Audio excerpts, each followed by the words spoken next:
নমস্কার, বাংলা বার্তা থেকে বলছি সন্ময় বন্দ্যোপাধ্যায়। দিমাগি নকশাল প্রধানমন্ত্রী উচ্চারিত এই শব্দবন্ধ পশ্চিমবঙ্গের মাটিতে দাঁড়িয়ে কিন্তু বিপদসীমার ধার দিয়ে বইছে এবং সেই প্রেক্ষিতে দাঁড়িয়ে আচমকা যাদবপুর পর্বের উত্থান, আনন্দবাজারীয় ভূমিকা, বাংলার পশ্চিমবঙ্গের 2017 কিলোমিটারের সীমান্ত সিল করা, সমস্ত বিষয়গুলো একাকার হয়ে যাচ্ছে। আমি আজকের এই প্রতিবেদন পেশ করছি।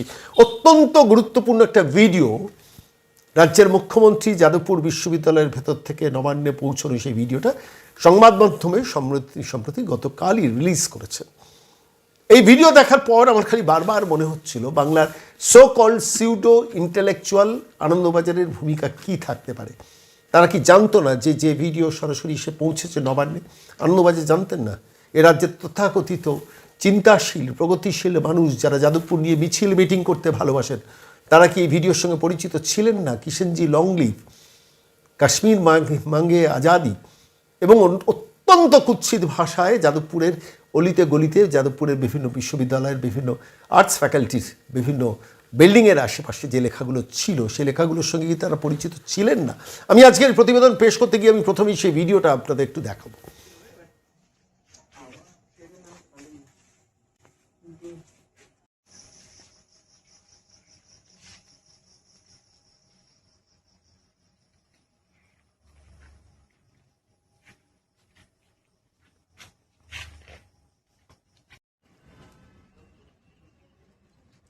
ভালো করে দেখো ভাই, ফ্ল্যাশটা একটু কাছে না। কথা কম বল।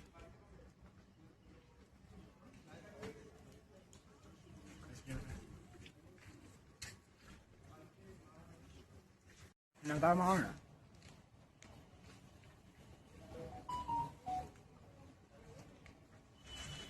দেখতে পাচ্ছি তো? হ্যাঁ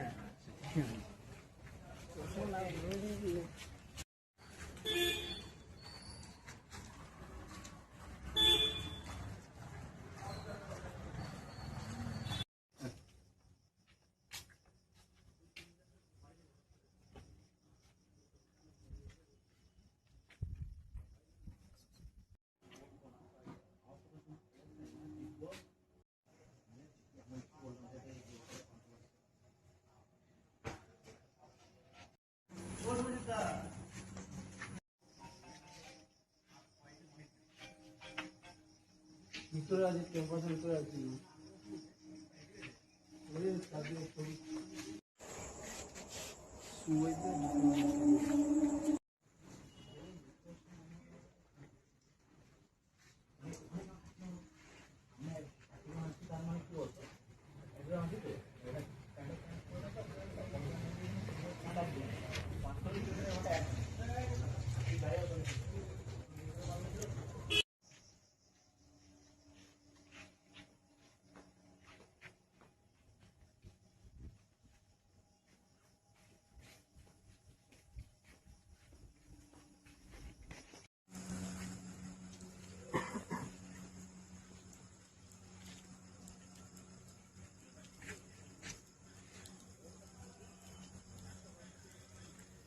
কোনোদিন দেখেছেন, আমি আপনাদের বলছি, কোনোদিন দেখেছেন সোকল শতবর্ষ প্রাচীন সংবাদপত্র আনন্দবাজার গোষ্ঠীকে এই নোংরামি, এই কুৎসিত বর্বরতার বিরুদ্ধে কখনো 2 লাইন খরচা করতে? গতকাল আমি দেখছিলাম আনন্দবাজারের এডিটোরিয়াল পেজে লিখেছেন যে 10,000 মানুষকে নিয়ে গিয়ে বন্দে মাতরম সঙ্গীত গাওয়া হবে যাদবপুরে, সেটাকে আনন্দবাজার পছন্দ করেনি। আনন্দবাজার এডিটোরিয়ালে কী লিখেছেন আমি একটু আপনাদের পড়ে শোনাই, অবহিত করি।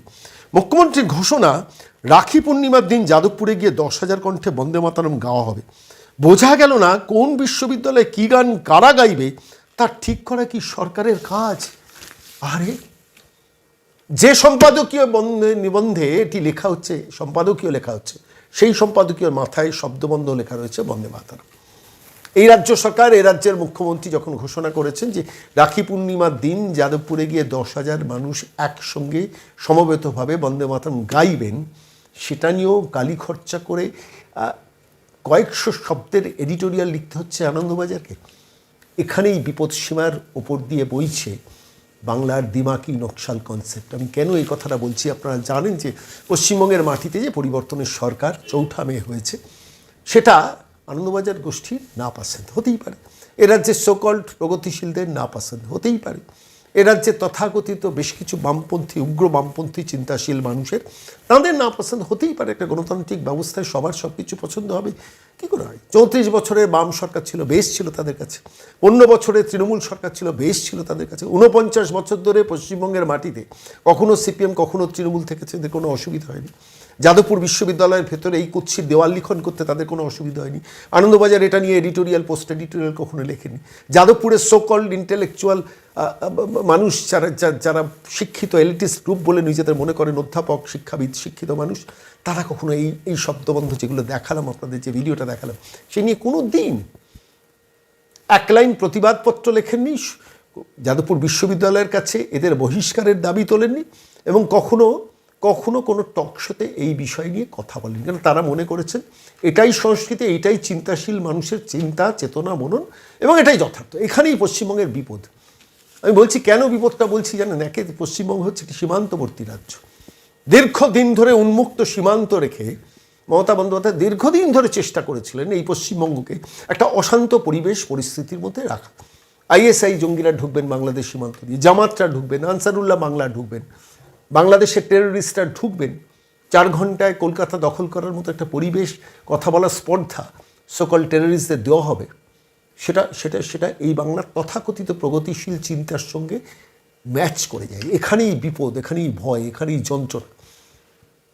আশার কথা যে অন্তত এই যে পরিবর্তনের সরকার এসছে, এখানেই একটা দাড়ি টানার চেষ্টা করছেন। সরাসরি রাজ্যের মুখ্যমন্ত্রী ভাইস চ্যান্সেলরকে লিখিতভাবে এই ভিডিওটা পাঠিয়েছেন, ব্যবস্থা নিতে নির্দেশ দিয়েছেন। এখন দেখার যাদবপুর বিশ্ববিদ্যালয়ের উপাচার্য, যিনি বর্তমানে অসুস্থ হয়ে পড়েছেন, তিনি শেষ পর্যন্ত ব্যবস্থা নেন কিনা, নাকি প্রশাসনকে হস্তক্ষেপ করতে হবে। বিশ্ববিদ্যালয়ের অভ্যন্তরে প্রশাসন সরাসরি হস্তক্ষেপ করবে না, কিন্তু এই কালচারের বিরুদ্ধে কথা বলা দরকার বাংলার মানুষের। আমি আজকে এই প্রতিবেদন পেশ করছি কেন জানেন?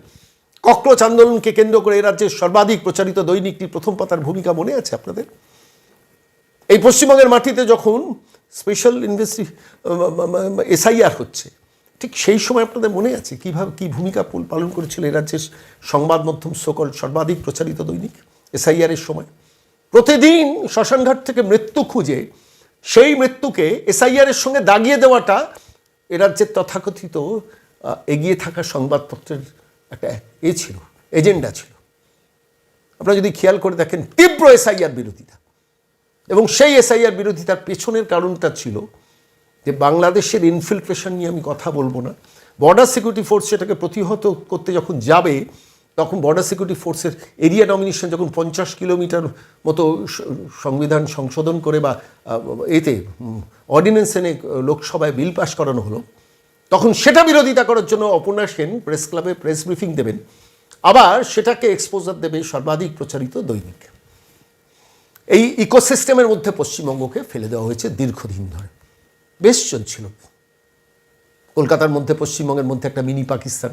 রাজনৈতিক নেতারা বলবেন সেই নিয়ে 2 লাইন প্রতিবাদ ধ্বনিত হবে না, কলকাতার রাস্তায় কোনো প্রতিবাদ মিছিল সেটা নিয়ে বেরোবে না। একদিন এমন দিন আসবে যখন 50% মানুষ এরা যে উর্দু ভাষায় কথা বলবে, সেই নিয়ে কেউ কোনো দিন কথা বলবেন না। সেকুলারিজমের তকমাই দিয়ে দেওয়া হবে সেই শব্দবন্ধগুলোকে, যে যারা ইসলাম ধর্মে জন্মগ্রহণ করেননি তারা দুর্ভাগা। এই কথা কলকাতার মহানাগরিক বলার পরও আনন্দবাজার তার প্রতিবাদ করে না। এর রাজ্যের তথাকথিত ইন্টেলেকচুয়াল বামপন্থীরা তার প্রতিবাদ করে না, করেনি। এখানেই বাংলার সংকট। ধর্মনিরপেক্ষতার আড়ালে এই কারবার চলেছে এই পশ্চিমবঙ্গের মাটিতে, যে পশ্চিমবঙ্গ দেশভাগের সবথেকে বেশি যন্ত্রণা সহ্য করে টিকে আছে এখন। সেই রাজ্যে যখন একটা পরিবর্তনের সরকার এসছে, তখন স্বাভাবিকভাবে যারা আনসারুল্লাহ বাংলাকে চেয়েছিল পশ্চিমবঙ্গে, যারা সাদ রেড্ডিকে পশ্চিমবঙ্গে ভোটার হতে চেয়েছিল, যারা চেয়েছিল যে জামাতরা পশ্চিমবঙ্গে অবাধ বিচরণ করুন, এদেশে নাগরিক হন, এদেশে ভোট দিন, বাংলাদেশে গিয়ে বাকি কাজ ব্যবসাগুলো চালান, তাঁদের পক্ষে এটা যন্ত্রণার হয়েছিল 4 মের এই পরিবর্তনের নির্বাচন। প্রথম দিন থেকেই তাই চেষ্টা করা হয়েছে ক্রমাগত এমন একটা অস্বাস্থ্যকর পরিবেশ গড়ে তোলা, যেখান থেকে আলটিমেটলি এক শ্রেণীর মানুষকে খেপিয়ে তোলা যাবে। আচ্ছা বলুন তো, যাদবপুর বিশ্ববিদ্যালয়ের মধ্যে সেলিম বক্স মণ্ডল লোকটি কে? যিনি পদাধিকার বলে যাদবপুর বিশ্ববিদ্যালয়টা অত্যন্ত গুরুত্বপূর্ণ পদে বসেছে, তৃণমূলের লোক, ব্রাত্য বসুর খুব কাছের মানুষ ছিল। আপনারা সবাই জানেন সেই ইতিহাসটা।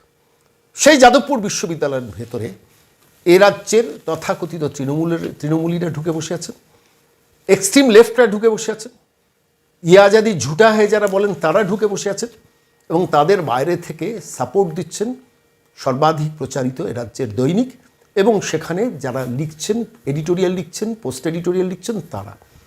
পশ্চিমবঙ্গ এমনিতেই স্বাধীনতার পর থেকেই বামপন্থীদের একটা ভূমিকা ছিল পশ্চিমবঙ্গের মাটিতে। দীর্ঘদিন ধরে 34 বছর ধরে এই পশ্চিমবঙ্গে বাম শাসনও দেখেছে। আলট্রা লেফট, এক্সট্রিমিস্ট লেফটরা এ রাজ্যের রাজনৈতিক উত্থানের পেছনে ছিলেন দীর্ঘদিন ধরে। চারু মজুমদার থেকে শুরু করে বহু মানুষ যারা এই পশ্চিমবঙ্গের মাটি থেকে, যাদের রাজনৈতিক উত্থান, নকশালবাড়ি আন্দোলন এই পশ্চিমবঙ্গের মাটি থেকে সূচিত হয়েছিল। তো অস্বীকার করে লাভ নেই, দীপঙ্কর ভট্টাচার্য তিনি এই পশ্চিমবঙ্গের মানুষ। ফলত চিন্তায়, চেতনায়, মননে এক শ্রেণীর বামপন্থীরা রাজ করেছেন, করতেই পারেন। যে কোনো গণতান্ত্রিক রাষ্ট্রের সার্বিক চিন্তার একটা প্রভাব থাকতে পারে, এবং বহুত্ববাদের একটা সংমিশ্রণ থাকতে পারে, সেটা কোনো অপরাধ নয়। কিন্তু যখন সর্বাধিক প্রচারিত দৈনিক তার সম্পাদকীয় বন্ধে ওপরে লেখেন বন্দে মাতরম আর নিচে লেখেন রাখি পূর্ণিমার দিন যাদবপুরে গিয়ে 10,000 কণ্ঠে বন্দে মাতরম গাওয়া হবে, বোঝা গেল না কোন বিশ্ববিদ্যালয়ে কে কী গান করবে। এটা সরকার ঠিক করবে? অর্থাৎ বন্দে মাতরম গাওয়াটাও আনন্দবাজারের পক্ষে একটা অপরাধ। এখানেই সংকট বাঙালির। আমি এই প্রতিবেদন আজকে ভারী করব না, আমি এই প্রতিবেদনে আমি এই কথাটাই বলার চেষ্টা করব, এ রাজ্যের বিপদসীমা কোথায়। যে একটি রাষ্ট্রবাদী দল যখন ক্ষমতা এসছেন তার কিছু ত্রুটি থাকতে পারে, তার কিছু বিচ্যুতি থাকতে পারে, তার কিছু ভুল থাকতে পারে, এবং আছেও, কেউ অস্বীকার করে না। তার আপনি সমালোচনা করুন, কোনো অসুবিধা নেই। 100 দিনের বয়সের একটি সরকারকে ডিস্টেবিলাইজ করার জন্য একটি সর্বাধিক প্রচারিত দৈনিক যখন একটা ভূমিকা পালন করে, তখন বুঝতেই হয় মস্তিষ্কে কোনো একটা শয়তানি কাজ করছে। আমি একটা ছোট্ট উদাহরণ দেবো আজকের এই প্রতিবেদনে, যারা ওই সর্বাধিক প্রচারিত দৈনিকটা পড়েন। যাদবপুরের সাম্প্রতিককালের হয়ে যাওয়া ঘটনার পরবর্তী দিনেই একটা মিছিল ডেকেছিলেন তথাকথিত এক্সট্রিম লেফটিস্টরা। সে মিছিলটি যখন সংগঠিত হয় 7 কলম জুড়ে তার প্রথম পৃষ্ঠায় প্রচার দেওয়া হয়েছিল সর্বাধিক প্রচারিত দৈনিকে। তার তলায় লেখা হয়েছিল নাগরিক মিছিল। তার কাউন্টার করার জন্য 2 দিনের মধ্যে ভারতীয় জনতা পার্টি সংঘের মানুষজন যখন একটা বড় প্রতিবাদ মিছিল যাদবপুর নিয়ে বার করলেন, সেই মিছিলটাকে ব্ল্যাক আউট করা হলো। একটা সংবাদপত্র তার ভূমিকা কী? যারা একটি নীতির পক্ষে কথা বলবে, যারা সেই নীতির বিরোধিতা করবে, যারা একটি কাজের পক্ষে কথা বলবে, যারা একটি কাজের বিপক্ষে কথা বলবে, সংবাদপত্রের প্রথম পৃষ্ঠায় বা ভেতরের পৃষ্ঠায় সংবাদটা পরিবেশিত হবে। কিন্তু মস্তিষ্কে যখন শয়তানি থাকে তখন সংবাদ চলে যায় আড়ালে, মানসিকতা চলে আসে সামনে, যে মানসিকতায় বলছে রাষ্ট্রীয়করণ অর্থাৎ গৈরিক জাতীয়তাবাদের বিরোধিতা করাটা খুব জরুরি এই মুহূর্তে পশ্চিমবঙ্গের মাটিতে। সম্পাদকীয় নিবন্ধে লেখা হচ্ছে শত্রুর নতুন নাম দিমাগি নকশাল, শুভময় মৈত্রকে দিয়ে লেখানো হচ্ছে। এক শ্রেণীর ইন্টেলেকচুয়ালকে বিল্ড আপ করা হচ্ছে। এরাই দিনে দিনে বিভিন্ন সময় এই ইন্টেলেকচুয়ালদের প্রমোট করেন, এবং এই ইন্টেলেকচুয়ালরা বাঙালিকে ভাবতে শেখায় যে বাংলাদেশের জামাতরা খারাপ নয়, পাকিস্তানের ISI জঙ্গিরা খারাপ নয়, সবাইকে খারাপ ভেবো না, পশ্চিমবঙ্গ আর পূর্ববঙ্গের সীমান্ত উন্মুক্ত থাক, বর্ডার সিকিউরিটি ফোর্স খারাপ, কিন্তু কিছুতেই রাষ্ট্রবাদী সরকার যেন আধিপত্য বিস্তার না করতে পারে। এখানেই দিমাগি নকশালের এই বিরোধিতার লাইনেই কিন্তু পশ্চিমবঙ্গের সর্বনাশ। আমি শুধু আজকের এই প্রতিবেদন শেষ করার আগে আমি ওই ভিডিওটি, যাদবপুর বিশ্ববিদ্যালয়ের মধ্যে এই ভিডিওটি অত্যন্ত কুৎসিত নোংরা ভিডিও, দেওয়ালের মধ্যে সেগুলো লেখা রয়েছে, ছবি আঁকা রয়েছে, এখনও রয়েছে, এবং তারপরও সেই যাদবপুর বিশ্ববিদ্যালয়ের যারা কর্ণধার তার বিরুদ্ধে কোনো ব্যবস্থা নেননি। যাদবপুর বিশ্ববিদ্যালয়ের তথাকথিত যারা প্রগতিশীল অধ্যাপক সেটা নিয়ে কোনো দিন কোনো প্রতিবাদের শব্দ উচ্চারিত করেনি। যখন নন্দলাল বসুর স্থাপত্য ভেঙে যায় তখন আনন্দবাজার ধিক্কার জানায় প্রথম পৃষ্ঠায়, আর এই সব কুৎসিত দেওয়াল লিখনের পরও আনন্দবাজারের সম্পাদকীয় নিবন্ধ বেরোয় না। এটাই সংকট বাংলার। শক্ত হাতে রাষ্ট্রকে হাল ধরতে হবে। আমি বলছি বর্তমানের পশ্চিমবঙ্গ সরকার সময় দিয়েছেন, অপেক্ষা করছেন, করুন। যাদবপুর বিশ্ববিদ্যালয়ের যিনি উপাচার্য তাঁকে ভিডিওটি পাঠিয়ে বলা হয়েছে বিরুদ্ধে ব্যবস্থা নিন। কিন্তু বাংলার মানুষকে জাগতে হবে, চিহ্নিতকরণ করতে হবে। যারা লং লিভ কিষেনজি বলেন, কিষেনজিকে স্যালুট জানিয়ে দেওয়াল লিখন করেন, তারা এই পশ্চিমবঙ্গের কত বড় ক্ষমাহীন অপরাধ করছেন তারা জানেন। কিন্তু বাঙালিকে জানতে হবে, জাগতে হবে, এবং সমস্ত মানুষকে ধীরে ধীরে ধীরে এটাই উপলব্ধি করতে হবে যে এই পশ্চিমবঙ্গ বা ভারতবর্ষের সার্বভৌমত্ব নিয়ে যারা খেলা করার স্পর্ধা দেখায়, যারা পশ্চিমবঙ্গের মাটিতে দাঁড়িয়ে সমস্ত রাষ্ট্রের অর্থ খরচ করেও যাদের শিক্ষায় বলীয়ান হয়, তারা যখন শেখায় যে কাশ্মীরকে ভারতবর্ষ থেকে মুক্ত করাটাই বিকল্প পথ, এবং তার বিরুদ্ধে যখন সংবাদ মাধ্যম গোষ্ঠীও কথা বলে না, তখন বুঝতে হবে সংকট কোথায় আদতে। সেই সংকটের বীজ বা বিষকে আগে নির্মূল করতে হবে। সেটাই কিন্তু সময়ের চাহিদা। বুঝবে কি বাংলা? ভাববেন।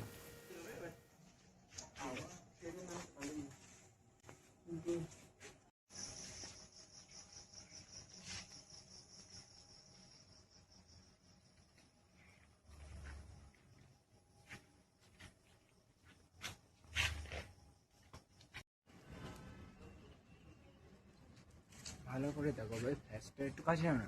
কথা কম বল।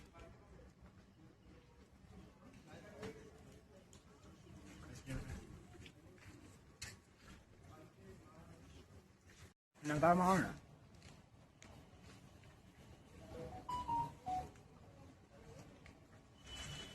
দেখতে পাচ্ছি তো? হ্যাঁ।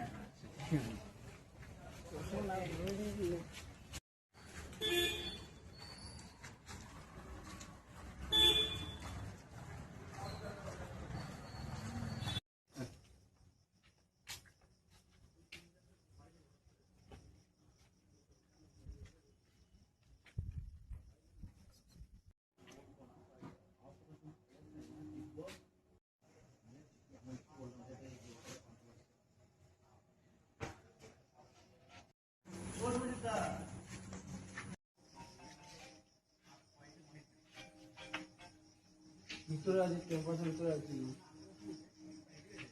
ওই তাদের